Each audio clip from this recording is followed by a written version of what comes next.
This is the Leadership Podcast, and we study leaders. This is episode 506, featuring Steve Cadigan, talent strategist and author of Workquake and LinkedIn's first chief HR officer. Thank you for joining us today. This is Jim Vasilopoulos, founder of Rofke Advisors, and this is the Leadership Podcast. Hey, everybody. Jan Rutherford, founder of Self-Reliant Leadership. Thanks for making us a part of your day as we study leaders. And thanks for hanging with us all these years. Jim and I have been at it, as you all know, 10 years, and we're over 500 episodes. That means we've got a giant catalog of evergreen content. And you can find all of that for whatever challenge you're facing at our website at theleadershippodcast.com. Yeah, and we were talking before the show started about some of our loyal listeners, of which, we get contact by people all the time. And I had a nice conversation, Jan, this morning with Liz Belt. She's wonderful. She's doing well. She's awesome. And, one of our other loyal listeners is, in fact, Paul Darley. He's the sponsor of our show. His company is, and they've got some big announcements that have come out recently. They're doing wonderful things. They are trusted by warfighters and firefighters since 1908, and they're dedicated to equipping our military and first responders with the essential tools they need for mission success, from fuel and firefighting pumps to drones and tactical solutions. Learn more about this incredible company at darley.com. That's DARLEY.com. Darley, you serve others, we serve you. Yeah, thanks, Jim. And our guest today is Steve Cadigan, and I was especially interested in learning more about him as a LinkedIn learning instructor. I owe it to the guys that got it going early for the opportunities I've had. And Steve's a global authority on talent and the future of work. As the first CHRO, he helped scale the company to IPO. He's advised global leaders at Google, Salesforce, and the BBC on building world-class cultures. And we're going to talk about his book a little bit today as well, called Workquake. Steve, welcome to the show. So great to be here, you guys. Thanks for having me. Yeah. Well, thanks. So we told you ahead of time, we'd ask you what's not in the public bio, what's not out on the internet. I guess a couple things. I am the son of a Episcopal minister and the son of a social worker. My mom ran daycare centers for underprivileged families. And also I spent the first sort of 5 years of my life in South Africa. So Wow. that's not in the bio. Was it still apartheid when you were there? Yeah. And it was the apartheid regime, shall we say, that asked us to politely leave when we left to go on vacation in Mozambique, and they took our visas and said, "You're not coming back." Wow. So you left all your property, everything? No, we had to go through the U.S. Embassy, and we finally were able to go back for a month or two, pack up and leave, but that was 1970. Yeah, Wow. very different times. Yeah, I mean, I grew up not wearing shoes, going to school mostly barefoot. I didn't know that there was another way, and no television at all. Like, it was illegal back then. Really? Interestingly enough, yeah. Controlling the narrative, controlling the media. Yeah. Wow. I did not know that. Well, that's interesting. Jim and I, yesterday, the podcast episode we recorded, we talked about curiosity has been a theme of our guests. I would say that music's been a theme. What you just said is also, I'd say, the third thing, and that is adversity early on, different kinds of adversity. Mhm. So let's jump in. So, Sure. I wanted to see how, you define a workquake. Okay. I guess I would define a workquake as something that happens in such a fundamental way that shifts the architecture of work. So when I think about it today, I think about the fact that most of the architecture of work that we use, comp structures, org design, org charts, levels, communication, was built for a slow pace of change. And that was wonderful for that era right now. But we have more change, more uncertainty, more fast pace, more need for new skills, people not staying in organizations as fast as they used to. We have more things that are really making that old playbook of work, that architecture, really obsolete. And I think there's, I decided to write my book because I was so frustrated with the growing dissatisfaction of both employers and employees with this model that begins with a false premise. You stay here and commit to be here a long time. We'll commit to employ you a long time. We both know we probably won't follow through on that, but let's start a relationship on a false foundation. And, we have some of the most successful organizations today. Let's just take NVIDIA, who has grown the most in terms of market cap and revenue of any company on the planet that we can measure in the public domain, and throw in Apple and Google and Microsoft and another company a lot of people don't know about called Broadcom. The median tenure in those companies that are the fastest growing, most profitable in the last 5 years, the median tenure is under 4 years. And that's really interesting. It's almost like I call it a workquake because most of us were trained that the teams that win are the teams that stay together a long time, right? That's what we're Mm. taught. Continuity, retention, muscle memory, trust is built. We've got people who've been here a long time. And when you look at the automobile industry, the company that is worth more than Ford, Toyota, Honda, GMC, BMW, Mercedes combined, more, double. That is the company that's not even 30 years old, and it's run by a crazy man who's got 6 part-time jobs. That's Tesla. And you could argue the reason Tesla is seen as more worthy as an investment compared to all the other people who've been doing it 100 years is because they're not steeped in 100 years of this is how you have to do it. And this is how we do it. And if you're not convinced, go watch Ford versus Ferrari and look at the scene where Carroll Shelby walks into Mr. Ford's office and he says, "Hey, you know that folder you're holding? It's touched 20 people's hands before it got to yours. We are not going to win this race with, 20 people touching it. It's going to have to be Yeah. different." So, I think that's how I think about it. I could go on, but there are Yeah. so many elements that are changing right now. Well, a couple things you made me think of is I really like the thought that we start the relationship on a false narrative that you're going to be employed here and we're going to keep you. This is the firing season for NFL coaches right now. And again, you have a bad season, you're gone. And, in the special operations community, some of the units have a saying that goes, selection's an ongoing process. Just because you get to come here today doesn't mean you get to come here tomorrow. I mean, is that something we should be a lot more honest about with people, that the way we approach it is, hey, let's look at this as a 3-year enlistment. Here's what's going to happen over the next 3 years. You decide in 3 years if you want to re-enlist. We'll decide if we're going to even offer you a re-enlistment a little bit. Do you think that should be the way we talk? Well, I think here's how I would frame it, Jan, because I think the outcome of the conversation, yes, needs to be more honest and more realistic, but I would frame it differently.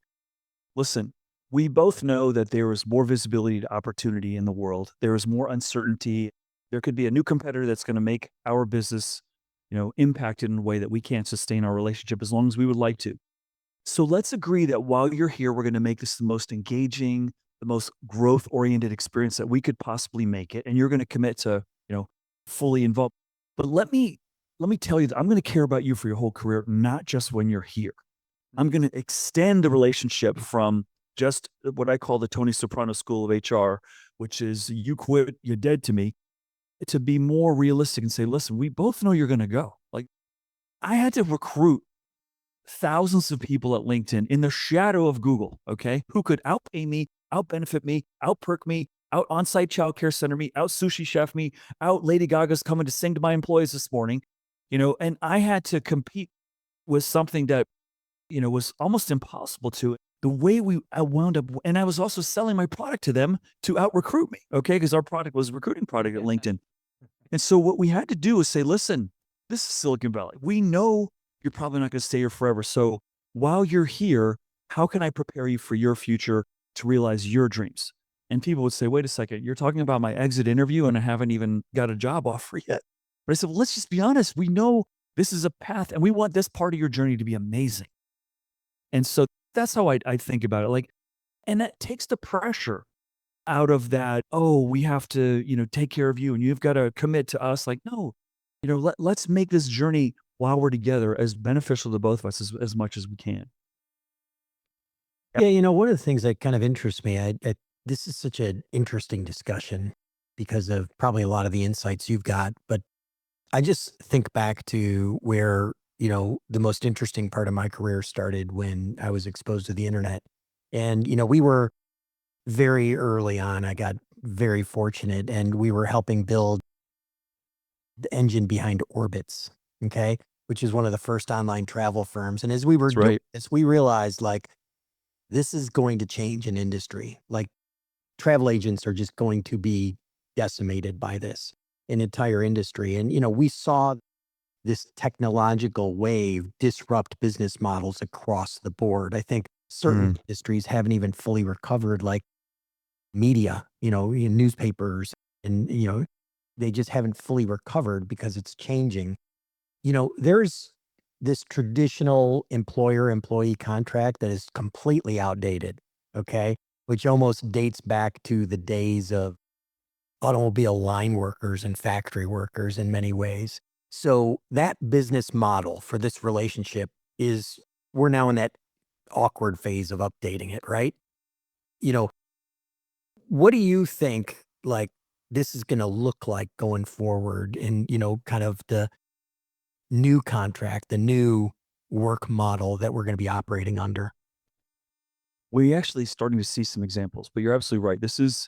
It's very uncomfortable for a lot of business leaders because we were told it's all about retention. It's all about getting people to stay here a long period of time. But in fact, what we're learning is the outside world's changing really, really fast, right? And if we're not changing fast on the inside, what did Jack Welch say? If the outside world's changing fast on the inside, the end is near. And I say, hey, if your talent strategy is not changing as fast as the outside world, your employee relationship is near to end. So one of my favorite examples is a fast food restaurant that most people are familiar with in the States. It's called Chick-fil-A. Now, Chick-fil-A is fast food, okay? And in a good year, your turnover in fast food is 400%. Okay. That means you got people for about 6, 8 months, okay? And so what Chick-fil-A did a few years ago, which I thought was brilliant, was they featured ex-employees on their career website giving testimonials saying, "Thank you, Chick-fil-A, for helping me realize my dream of becoming an emergency room nurse, becoming a 5th grade school teacher. Thank you for getting me somewhere else." And Chick-fil-A is like, "We're fast food. We're probably not your destination, but we want to be the best part of your journey. And if English as a second language is something you want, we've got you. And by the way, we'll put your whole family through because we've learned that when families go through this, the retention is much greater."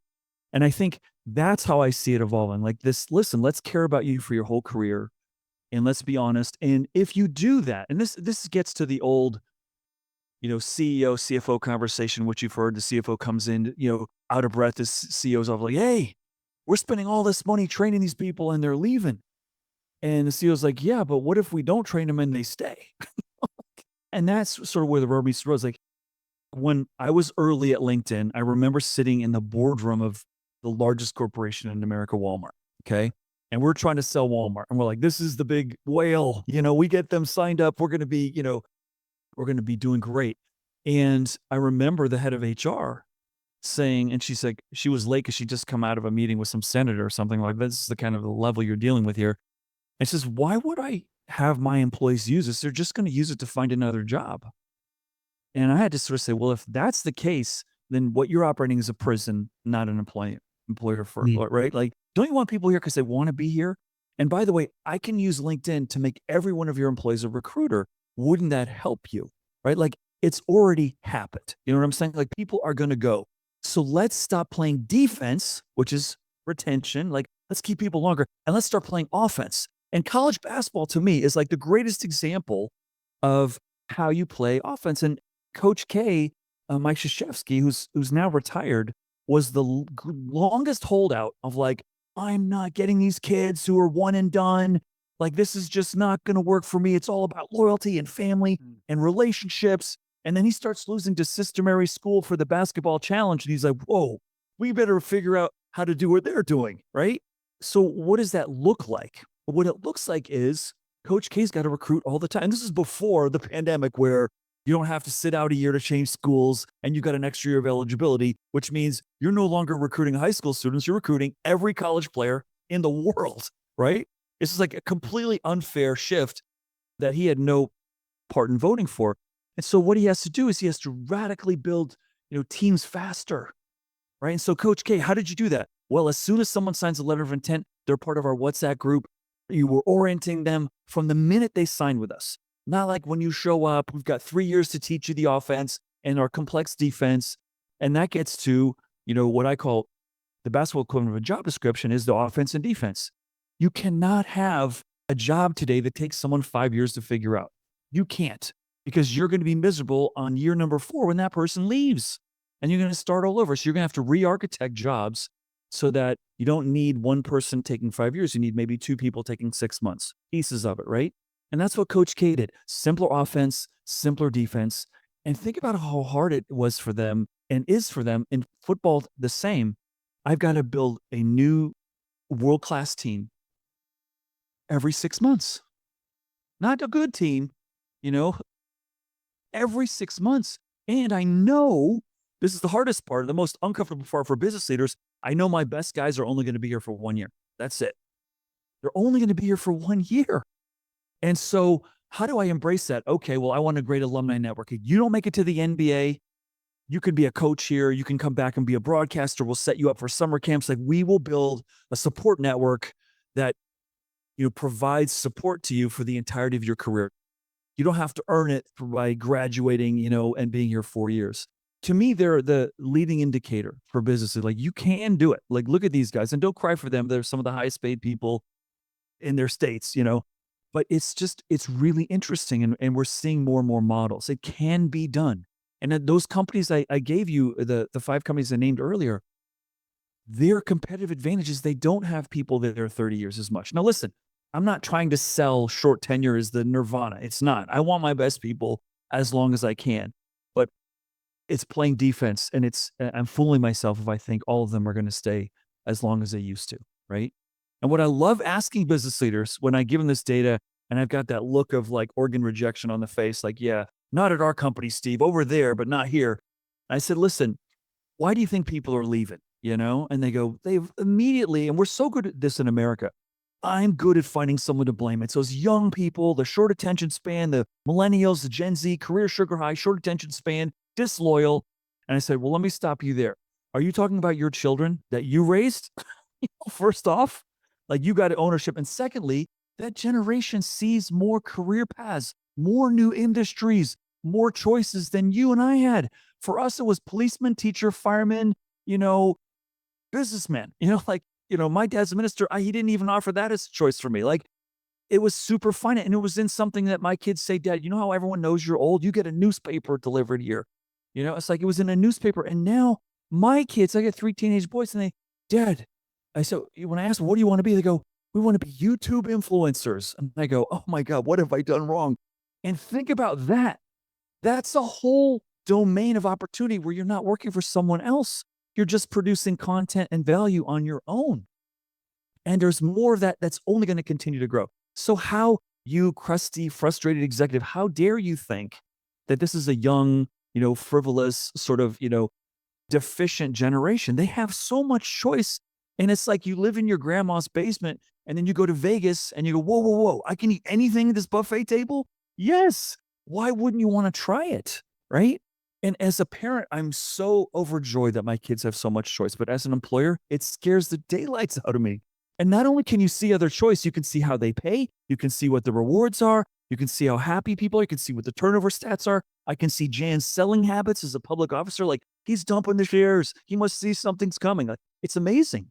Well, let me ask you this, Steve. So, strategy culture, right? Mm. We want to grow companies.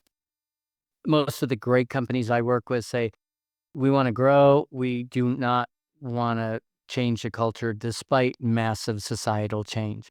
How, in this day and age, do we do that? I mean, an executive I was on the phone with today said, everybody's coming back to work. Thank God. Like, thank God, and we've got all these different things. I always say that, 30 years ago it was easy. Everybody that was on your team wanted to either make more money or get promoted or both. I mean, everybody was motivated the same way. Now, Mm. everybody's motivated differently. There's the book I don't agree with, Culture Eats Strategy for Lunch. It's strategy comes first, and then you design the culture that supports that strategy. But what did you learn, being at LinkedIn and helping that grow and scale, that is applicable today? And what of the things that LinkedIn did 22 years ago that are not applicable today? Yeah, I think one of the things that we did really, really well is we married the reality of our circumstance. Like, it was a funny epiphany that we had funny in retrospect, at the time it was extremely stressful. We're a company whose main product is recruiting. And guess what our most ineffective operating performance, was in? Recruiting. We couldn't hire people, right? And I remember the CEO saying, "Steve, you got the toughest job in the company. Like, if our customers know that we're struggling with recruiting, that's just not okay." And I'm like, "Well, I don't even know if our product works because I'm the only company in the world that can only use our product, can't use research firms, and we're struggling to close, and I can't pay people what they have, and we're not making, as much, in a year as Google makes in a day, so how are we going to do this?" And so, what we realized is the only lever that we had, we didn't have an economic lever. I didn't have, facility levers. I didn't have, credible benefits. What we had was something that costs nothing, and that's the experience of working here. And here's the epiphany. We realized at one point, wait a second, we're the professional network. If we are not the best place to work, what business do we have being the professional network? We should be, it's our birthright, the greatest place anyone's ever worked if we're helping people discover their dream jobs.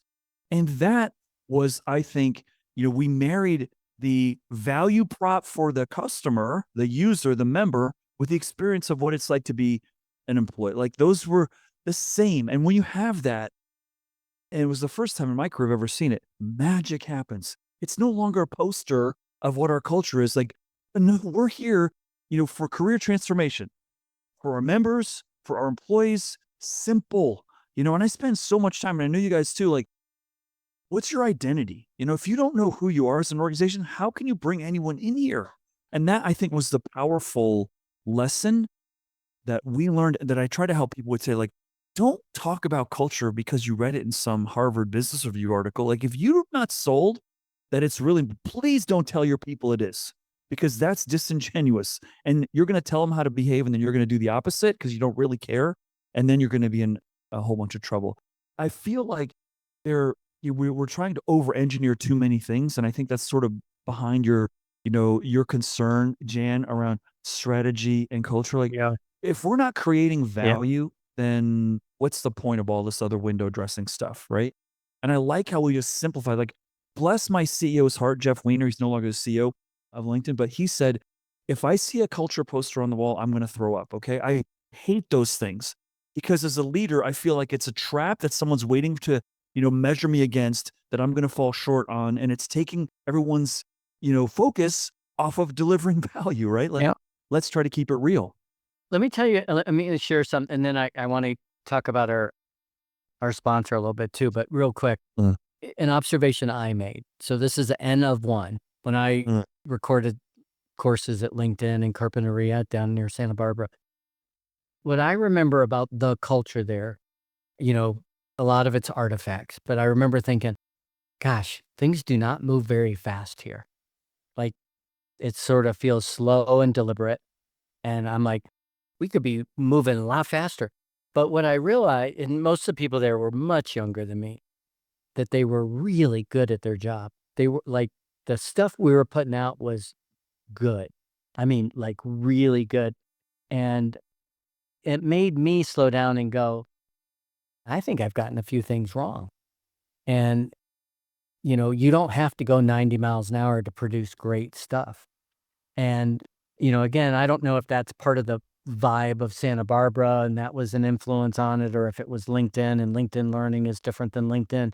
But I just remember thinking, wow, this is not something I've ever been around. Was that how you saw it? Was that something that was deliberate, or is that, you know, just LinkedIn Learning's a little bit different? Yeah, your experience came after I left, and I think my experience at the time was when I was there, we went from 2 offices to 26, from 2 countries to 17, and from 400 people to 4,000. And that was like, I never worked in such a small place, but I'd never worked in that hyper growth environment before. And every day your organization is different, and you're Mm. having to reinvent yourself every day, new Yeah. practices, new. And so once we solved recruiting, which was really, really hard, then we realized we have onboarding to solve. And this is a big challenge. If you're prepared to accept the reality that people are not going to stay as long, you need to get those new people productive really fast, like really fast. And how do you do that? And that's something that we got really good at over time. And I think The best lesson I took from that was this is not about a master plan. It's about hiring great leaders and giving them the autonomy, giving them the here's what you need to solve for. Okay. Yeah. We're not going to tell you how to do it and then holding them accountable to that. When you're just growing like crazy, we're going through organization puberty and stuff's breaking and things are on fire all over the place. And if you're a perfectionist, your tendency is to try to over control. And I think that's the wrong thing. Yeah. What we overdid was we communicated a ton. We never did it in email. Like, you want to Yeah. know what's going on? You come to the weekly meeting that we have. It's for 1 hour and you ask your questions. And if nobody asks a hard question, we're not going to end the meeting. We're Yeah. like, Our somebody better say, why is this happening over here? This is really jacked up and we need to fix this. And we held ourselves as leaders accountable to, man, if nobody asks a tough question, like, that's not the culture that we want. We want people to say, hey, this is Yeah. broken. And also focus on fixing, not on blaming. Right. So, Yeah. it wasn't a perfect place. I'm extremely proud of that organization, what we're able to do. And it's, here it is 12 years later since I left and the door is still open. I was joking to a friend of mine recently, like, I would love to be introduced at a conference as not the guy that used to be the guy at LinkedIn. Like, I've done so much great stuff since then, but and then my sister reminded me, she's like, hey, Guy Kawasaki was, by Steve Jobs' side like 30 years ago, and he's still talking about it. Yeah. Just live with it and accept it. I was like, okay, fine. Yeah. So I am very proud of it. But the thing that surprised me the most, if we talk about the evolution, is how, and maybe they've earned this respect from Microsoft, how it's kind of invisible that they're part of the Microsoft, family. And Microsoft pre-Satya Nadella had a horrific track record of destroying their acquisitions, right? Oh, yeah. And so that's a credit to LinkedIn's leadership, but also to Microsoft. Yeah. Yeah, That's the reason the attachments from LinkedIn never get screwed up when they hit my Mac. But that's another thing. that's So, right. so we're talking about culture, and Hmm. we know our sponsor, Darley. Paul Darley has created a great culture and is a great communicator, a great newsletter, and all that stuff. And our listeners know they're a family-owned business in the Midwest, and they've been a trusted partner to the military and first responders for over 100 years. From mission-critical equipment to innovative solutions, they ensure their clients are equipped for success. And you can learn more about this great company and their people at darley.com. That's DARLEY.com. So, Steve, I'm going to be honest with you. You kind of lost me at Coach K. Okay. Well, I saw Okay. your face, Jim. Okay. I'm a Wildcat fan, and we hate Duke more than anything. And so, but I appreciate the analogy, and I do respect Coach K. He's great. So, Go Army. love to hate Duke. I appreciate the honesty. Yeah. Oh. It always riles the anti-Duke people. I'm not a Duke fan, but I'm not a hater either. So, sort of in the middle there. Yeah, I think Yeah. what was the game? Was it last night or the night before? And I think they were playing Louisville, and the texts were going back and forth between our North Carolina friends and Mhm. some of the Wildcat friends about the Dukies and how much we don't like them. Yeah. But, Yeah. I do respect the organization. I find it interesting because, you've kind of articulated the problem that people have kind of had their head in the sand on and the Mhm. reality that we need to face. And the reality that, you've talked about, which is, hey, we just need to get better at like getting people up to speed, onboarding them faster, getting them up to speed faster. Because I may only have them in the Coach K model for a year and I need to have them be effective immediately. Well, in basketball, it's nice because everyone kind of plays the same game. But like, Mhm. if I'm in a different world, I might hire someone from purchasing that is worked at my glass manufacturing company and I might have them buying, insulation next. The games aren't necessarily the same.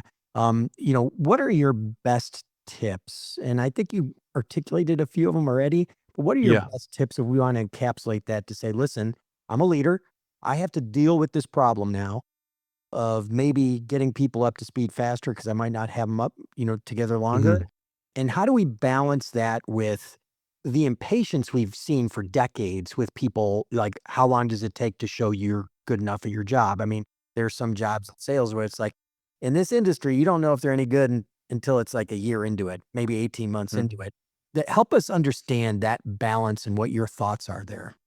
Sure. Let me bring up another major shift in the world of work, which I just touched on briefly in the very beginning, which I think is important to consider here to answer your question, Jim, which is the need for new skills in our workers has never accelerated to the point that it is today. Like, we need people with different skills, and we need them to learn new stuff and change faster than any time in history, right? Every CEO survey that I see talks about adaptability as one of the most important dimensions, right? So when I think about how leaders should think about this, starting, leveraging some of the thinking around college coaches, is that I think you need, if you start recruiting when someone's left, you're already behind. You need to be networking. We've always known this in business. Like, you really need to be eyeballing who could be next inside the company and outside the company. That's number one. Number two, start stripping away, oh, you're in finance, you could only be in finance. No, you could be over there in communications, you could be over there in marketing, you could be over there in product, you could be in engineering. Like, we have been very siloed in our thinking. And this is the best part, I think, of what AI can deliver for us, is raise our awareness of transferability of skills, of who's more likely to be able to learn something new like this, and where are they sitting in untraditional ways. And I think it's really important for us. We have, and this is a book that I'm in the midst of writing right now, which is, we have so over-indexed on experience and so overlooked talent. And the reason I know that is because if you ask, and I'll ask you guys to ask this of yourself, when was the biggest leap that you took in your career? When did it happen? Because it probably was when somebody who believed in you more than you believe in yourself said, I want you to try this over here. And you're like, I'm not ready for that. I don't have any experience in that. They're trying to set me up to get fired, or, like, what's going on here? You took it on, and it just filled your soul with energy. And that is unfortunately not something we designed for today. That was the outcome of a wonderful leader that you collided with in your career journey that saw something in you. And I asked people, why don't we design to make that happen? Why aren't we looking for the non-traditional plays here more? And it's usually because, well, I've got an operational deliverable that I need to meet. And if I put someone in there who's never done it before, my risk profile goes up, and that could be my bonus. It could be, later nights I'm not home with the kids. So I get it. If you appreciate that people are going to need new skills faster than ever before, what I'm trying to say, Jim, is we need to design learning into work more than is currently the case. Okay. And that means we need a fundamental different business planning model, where it's not 95% of the time you're producing and the rest of the 5 you're on your vacation or PTO. It's going to need to be something more closer to 60% you're delivering widgets, and 40% you're on a new project, you're on a new assignment, you're on a new virtual team. We're going to loan you this organization over here. And if you talk to the workforce today, and I've talked to thousands of students and new grads and new hires, and addressing this notion of these leaders saying the workforce is just not loyal. And I tell leaders, no, the workforce is incredibly loyal, just not to you. They're loyal to growth. That's what they're loyal to. Yeah. You mentioned adaptability, and my thoughts were more on learning agile and resilient. Let's get down to brass tacks. What are some practical steps that people could take to help their teams become better at resilience, adaptability, learning, curiosity, given we're in a world where job security doesn't exist? That's right. Look for opportunities for them to take a, flash new assignment or a new project, or to pair up with someone different in a different part of the organization. If you want to take your employees' eyeballs off of the outside opportunity, which always looks greener than the inside, make the inside flashier, right? Make it more appealing. And we're starting to see some big organizations that have big turnover problems start saying things like, hey, you can apply for any job in the company, and we're actually going to help map your skills and qualifications against every opportunity in the company, not just your career, perspective. So you've got to make that okay, Jan. You really have to make that movement So let me okay. ask you this. I mean, from a practical perspective, Yeah.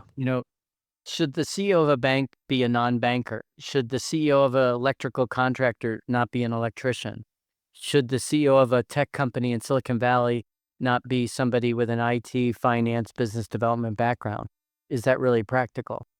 Well, who's the CEO of the highest performing, automobile company in the world? Someone from automobile industry? No. I But he's think a founder. He's not somebody that came up from the ranks. That's not true. He was an investor who took over the company. He was not a founder. And this is and this is a big lesson for a lot of entrepreneurs. Elon Musk did not found that company. Be No. careful who you get in as your investors. But yeah, listen, I'm not saying for every position, right? You need to have people with knowledge and expertise at very important places. But Yeah. we're really losing an opportunity if we're only looking for experience in a place where that cupboard is getting more and more bare. Yep. I talk to leaders every day. What's your biggest problem? I can't find the people I need with the skills I need. And when I do, they just don't stay. I Mm. said, so what are you doing to make the people you do have more relevant for tomorrow? Well, oh, we laid off our learning and development team because things were really tight. Okay, how's that working out for you? Right? Like, it Yeah. is a tough challenge. So leaders are going to have to take that on, right? Yep. You're going to have to design your work experience to include more day-to-day learning. If the finance team is not going to build in a little cushion for you to realize that, I really think you're going to die a slow death. Yeah. I've got, kind of one commentary question on that, and then a couple other little questions I'm really fascinated by. But it's interesting because I had two clients in recent months. One where I recommended a non-traditional move within the organization of a leader that we really like in a certain area and say, I think you should give her a chance over here. I think she'd knock it out of the park. Privately owned company, they did it awesome. Great results. PE-backed company makes similar recommendations. I think you should take these great managers from over here, move them over here. I think they'd knock it out of the park for you. And, you got to work on your bench and backfilling them. But like, this is an idea. PE-owned company, too risky, can't risk our bonuses, can't risk, any problems with the clients or the customers or things like that. It's just too delicate. Can't do it. Too risky. Mhm. One's playing a short game, one's playing a long game. Do you think that in this world, like, clearly, I think LinkedIn to some degree was playing a short game, because they were trying to grow and get sold, but at the same time making kind of long game decisions structurally. What do you see as you look at companies and evaluate people who don't have the ability to play the long game? And are they going to really be the ones that suffer? Yeah, and that's such a great and thoughtful perspective that the way that you lay that out, Jim.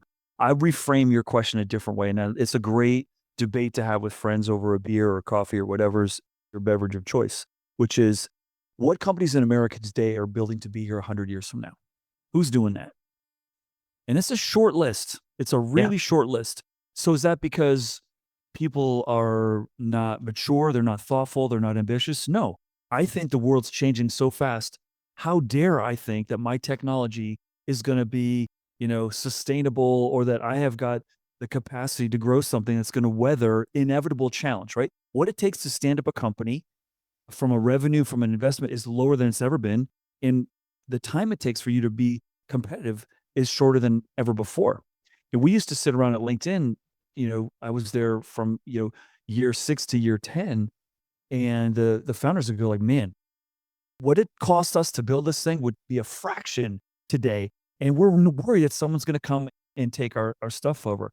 And so I don't begrudge anyone who's not looking to build a succession plan, who's not looking to build a 100-year company. It's just a reality that so much is out of our control. A lot of our leaders today are saying, I'm going to build this. I'm going to have my exit in 10 years, and then I'm going to go do something different. And that, I think, is the big reason why we have such a deficit of leadership development today, is because people are not thinking, I'm building this baby to be the built to last model. It's like, I think if Collins and Porce were to rewrite their book, which is the greatest selling book in the history of leadership books, Built to Last, they would retitle it Built to Win Right Now. We got to mine this thing because someone can come up with a paradigm game changer that's going to make us obsolete, which is like, I got to stand this up really, really quickly. And that, the example you gave of the PE-backed company, and there's many, whether it's venture or other, that are facing like, no, we got to do this right now. So we just don't have the time to think like that. LinkedIn's a little bit different because LinkedIn's asset is your data. That's the biggest asset, right? Like, you give me your data and we make it valuable and worthy, and you trust us enough, then we're going to be able to have a long relationship, And it was interesting. We were tempted in the early days of LinkedIn, like Google came and said, hey, you've got more information about our employees than we do. can we buy it from you so that we can have a learning and development platform? Like we know who's who. Like our employees are not giving us their data. They offered us millions, and our salespeople were like drooling on the contract. So the ink was fading because they were so excited. We never had a multi-million-dollar deal. And the founder's like, we're not doing that. The members did not give us the right to give their data to their employer. So we're not doing it. And that was a long game. But here we are like 5-6 years in having this very, very ethical debate around who we are and what we're about, right? Facing a big potential sale or the guts of our ethical, backbone as a company. It's pretty I think interesting. even when we get into kind of the sports world, I mean, it's like we got to win now. We don't know how long we're going to be able to, build this team, and I totally get that, and I think that's a really good perspective. I really do Yeah. appreciate the fact that people are, you know, have these threats to their, let's say, existence. That because technology is moving so fast, and with AI Sure. moving so fast, things could be happening quickly. I kind of want to get back to and kind of circle around as you're getting close to wrapping this up. Is Yeah. you live in the land of earthquakes, and it would be great if you guys could say, I know one is coming. Okay. We know one is coming. Is people are running their businesses and they're concerned about threats and they're concerned about it, employment trends, and they're concerned about all these things. What would be the things that you would encourage people to look for to predict a work quake in your organization? What are the things, we're probably at a point in the general economy where everyone's at a 2 on the Richter scale all the time.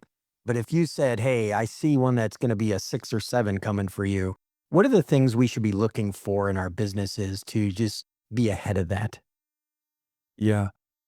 I think that, what I would want to do if I were building a business right now, and it's for me, my business is really just me and my golden retriever security dog over here. But I would say I want beacons of intelligence giving me an understanding of the opportunities to grow with artificial intelligence. Like that is, I think, one of the most unfortunately misunderstood technologies of our lifetime is going to be this AI. People are using it like software in the past, which is go faster, do more, cut costs.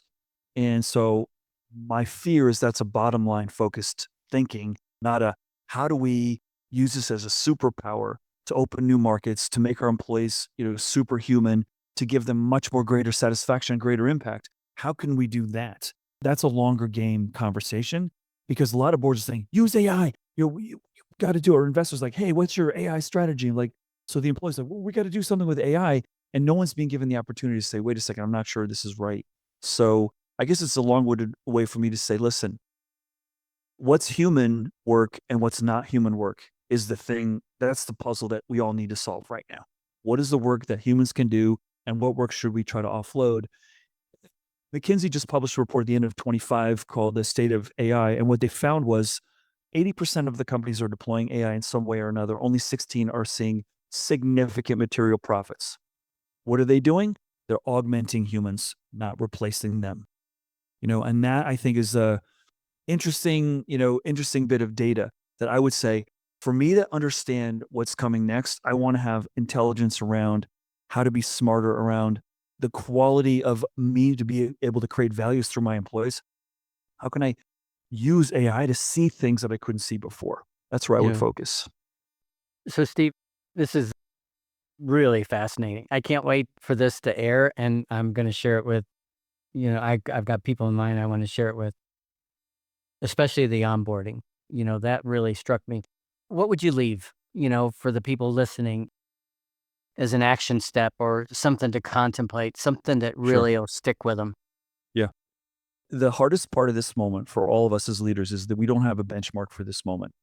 Unless you know someone who was alive during the Industrial Revolution, we don't have as much changing and uncertain in such a perfect storm of madness as we do now. So my advice is stop waiting. Most of my clients, I was dealing with, let's just call the cement industry of Colombia hires me, come down there, like we got problems, and they said, but tell us what other people in the cement industry are doing. Like everyone's doing what you're doing. They're asking me what you're doing. Like you're going to have to be the benchmark now. It's not, we can't go do benchmarking. There is no benchmarking for this moment. And that feels scary and uncertain, but gosh, that's an opportunity. Yeah. Be the benchmark, right? And so that means, what does that mean? A little more experimentation. You're not going to be able to call your 6 competitors that you're fighting against or you're competing against and try to find out what they're doing. They're doing what you're doing. We're making the sausage right now. And gosh, what a great opportunity for us, right? To be able to do that. That's awesome. Yeah, Steve, thank you for being a guest and sharing your wisdom with us today. I mean, this has just been a really fascinating and insightful discussion. Thank you. Thanks for having me. This is great. I thought it was going to be discussion. You guys are like, we're having like a debate. This is really good. Good stuff. Well, And Jim, I almost want to undermine you on your quote and come up with a Coach K. And I got one. People want to be on teams that are going somewhere. Coach K. There you go. There you But go. you got one. You got a quote for us to finish this up. No, I like this one. And if you want to find anything about the show, find us on the website, leadershippodcast.com. And here was my quote, okay? Sports quote nonetheless. The only place success comes before work is in the dictionary. Vince Lombardi. It's a wrap. Thanks for listening to the Leadership Podcast. To listen to more shows or to access the books and content discussed on this show, be sure to visit theleadershippodcast.com. The material in this podcast is copyright by Rofke Advisors and Self-Reliant Leadership and must have written approval before commercial application.